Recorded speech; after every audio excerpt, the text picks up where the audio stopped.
good morning. අද මම අරන් පොඩි ඩේ ව්ලොග් එකක්. උදේම ඉස්සෙල්ලාම නැගිට ගමන් ඔන්න channel ටිකත් අරගෙන බලද්දී හරිම ලස්සනයි අහස.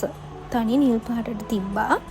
ඊට පස්සේ මම ඉක්මනට කාමරේ ඇස් කරලා දාලා කුණු ටිකත් විහි කරලා පාඩම් කරන්න ලෑස්ති වෙන්න ඒ ටික හදාගත්තා. ඊට පස්සේ to do list එකත් හදාගෙන ඒ වැඩ ටික කරා. ඊට පස්සේ නාන්න ඕනේ කියලා හිතුණා. මේ තියෙන පේස් පැක් එකක් හදාගත්ත. ඒ පේස් පැක් එක ගාගෙන නාගත්තා. මේ නාලා ඉවර වෙලා මම ආවේ මාර ෆ්‍රෙෂ් ළමයි නාගත්තාම 12ට විතර. ඊට පස්සේ ඔන්න පාඩම් කරන් තමයි ලෑස්ති වෙන්නේ. අද තිබුණේ ප්‍රශ්න වගේකට උත්තර ලියන්න.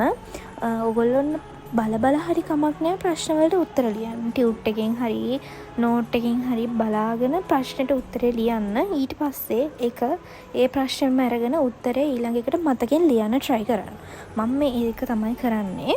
ඇත්තටම කිව්වොත් මටත් තියෙනවා කිසිම මොටිවේෂන් එකක් නැති දවස්, කිසිම වැඩක් කරන්න හිතෙන්නේ නැති දවස්. ඒ වුණාට අපි කොහොම හරි ඉතින් මේක අල්ලගෙන යන්න එපයි, මොනවා හරි කරන්න එපයි. ඒ නිසාම වැඩ කරනවා මිසක ඇත්තටම මොටිවේෂන් එකක් කිසිම උනන්දුවක් අර ඒ හැම දෙයක්ම නැති වෙලා යන දවස් තියෙනවා. මොකක් හරි ප්‍රශ්නයක් ආවොත් මම නම් සෑහෙන්න ඩවුන් වෙනවා. ඒක තමයි ඇත්තටම තියෙන මගේ වීක් පොයින්ට් එක. ඔය විදියට පැයක් විතර පාඩම් කරගෙන යනකොට ආවා පොඩි අමුත්තෙක් අපිට. මේ ඉන්නේ මගේ ලොකු තාත්තගේ දුව නගමල්ලා අපේ.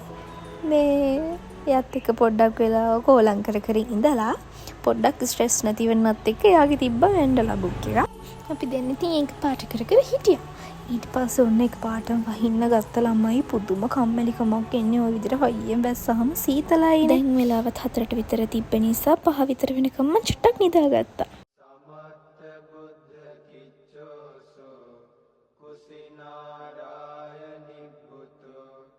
ධාතු වේද මබේදංච අදිත්තා